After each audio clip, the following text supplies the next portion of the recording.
Assalamualaikum warahmatullahi wabarakatuh. Perkenalkan, nama saya Isma Auliana dengan NIM 21210045 dari kelas A1 Prodi Pendidikan Bahasa dan Sastra Indonesia. Pada kali ini saya akan membahas mengenai dinamisasi Pancasila dalam hukum.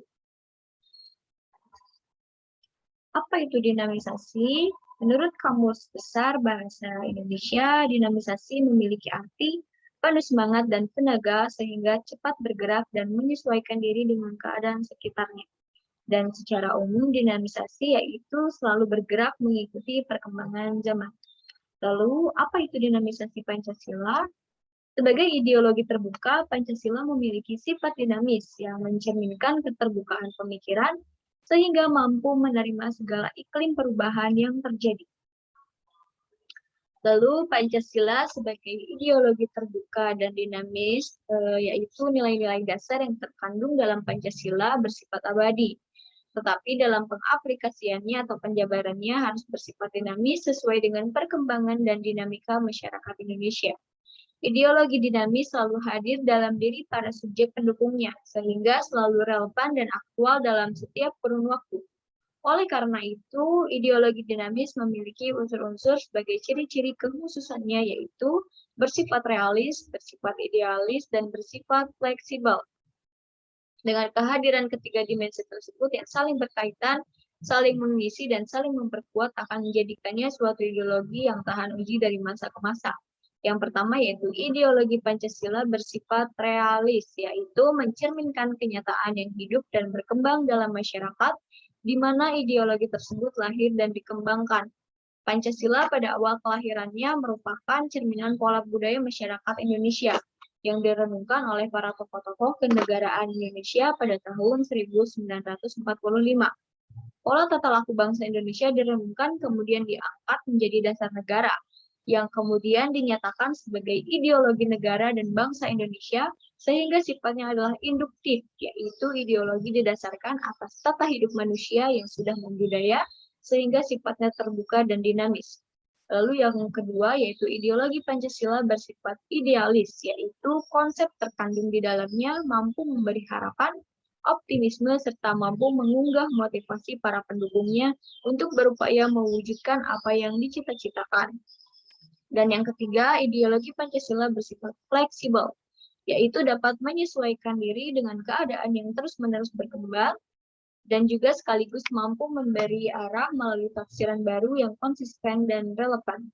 Unsur inilah yang memungkinkan setiap generasi dapat memberi isi dan pengkayaan makna bagi masing-masing zaman yang dihadapinya sehingga mampu menemukan relevansinya. Lalu terdapat juga perwujudan nilai-nilai Pancasila dalam bidang politik dan hukum. Yang pertama, pengembangan lembaga negara. Salah satu bentuk perwujudan nilai-nilai Pancasila dalam bidang politik dan hukum adalah keberadaan lembaga negara. Lembaga negara memiliki tugas untuk menjalankan pemerintahan negara yang sesuai dengan Undang-Undang Dasar 1945. Dalam praktiknya, lembaga negara juga harus dikembangkan. Perkembangan lembaga negara disesuaikan dengan kebutuhan negara dan masyarakat di dalamnya. Di Indonesia juga pernah melakukan pengembangan pada lembaga negara. Ada 3 lembaga baru yang tertulis dalam Amandemen Undang-Undang Dasar 1945. Dan ketiga lembaga baru itu adalah Dewan Perwakilan Daerah atau DPD, lalu ada Mahkamah Konstitusi, dan ada Komisi Yudisial. Yang kedua, menjunjung tinggi hak asasi manusia. Indonesia tentunya merupakan negara yang menjunjung tinggi dan menghargai hak asasi manusia.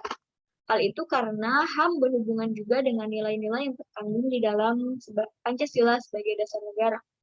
Hak asasi manusia yang dijunjung tinggi meliputi penyeimbangan pelaksanaan hak dan kewajiban warga negara. Tentunya pelaksanaan hak asasi manusia ini juga harus sesuai dengan isi Pancasila. Dan yang ketiga adalah penerapan demokrasi.